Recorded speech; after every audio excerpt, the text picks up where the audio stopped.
اعوذ باللہ من الشیطان الرجیم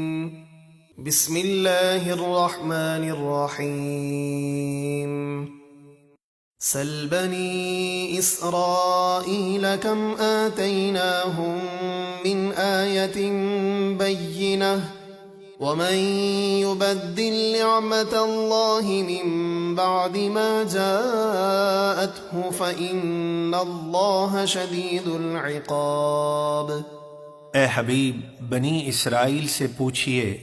ہم نے انہیں کتنی روشن نشانیاں عطا فرمائیں، اور جو اللہ کی آئی ہوئی نعمت یعنی کلام الہی کو بدل دے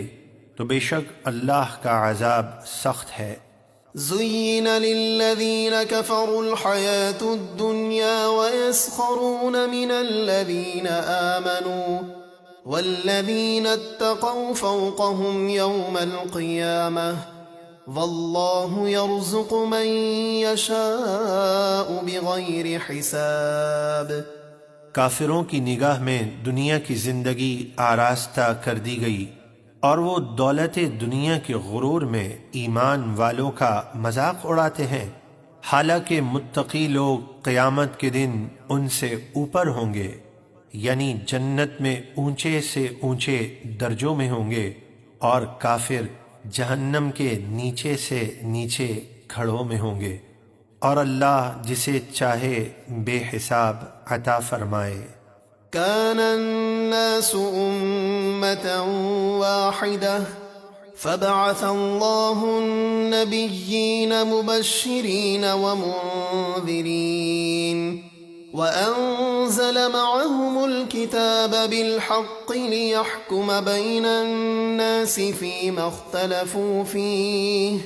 وما اختلف فيه إلا الذين أوتوه من بعد ما جاءتهم البينات بغيا بينهم فهدى الله الذين آمنوا لما اختلفوا فيه من الحق بإذنه والله يهدي من يشاء إلى صراط مستقيم۔ پہلے سب لوگ ایک دین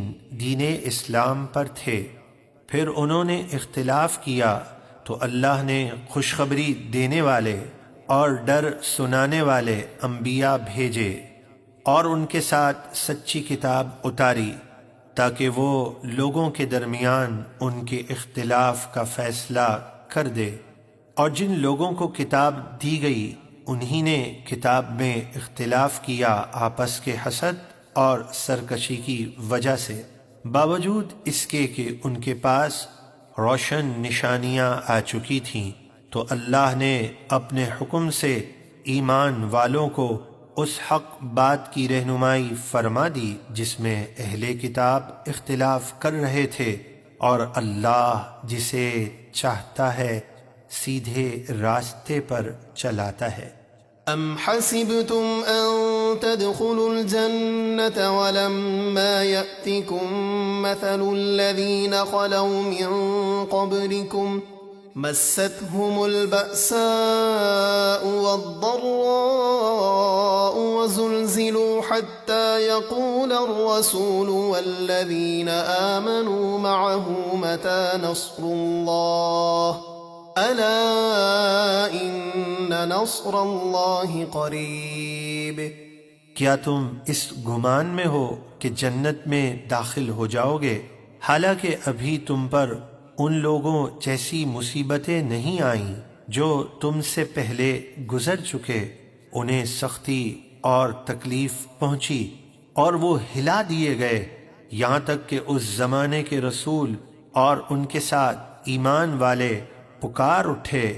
اللہ کی مدد کب آئے گی؟ سن لو بے شک اللہ کی مدد قریب ہے۔ يسألونك ماذا ينفقون قل ما أنفقتم من خير فللوالدين والأقربين واليتامى والمساكين وابن السبيل وما تفعلوا من خير فإن الله به عليم۔ صحابہ آپ سے پوچھتے ہیں کیا خرچ کریں؟ آپ فرمائیے تم جو کچھ مال نیکی میں خرچ کرو تو وہ والدین اور قریبی رشتہ داروں کے لیے اور یتیموں اور محتاجوں اور مسافروں کے لیے ہے، اور تم جو نیکی کرو بے شک اللہ اسے جانتا ہے۔ كتب عليكم القتال وهو كره لكم وعسى أن تكرهوا شيئا وهو خير لكم وعسى أن تحبوا شيئا وهو شر لكم والله يعلم وأنتم لا تعلمون۔ تم پر اللہ کی راہ میں لڑنا فرض کیا گیا، حالانکہ وہ تمہیں ناگوار ہے، اور ہو سکتا ہے کہ تمہیں کوئی چیز بری لگے اور وہ تمہارے حق میں بہتر ہو، اور ہو سکتا ہے کوئی چیز تمہیں پسند آئے اور وہ تمہارے لیے بری ہو، اور اللہ جانتا ہے اور تم نہیں جانتے۔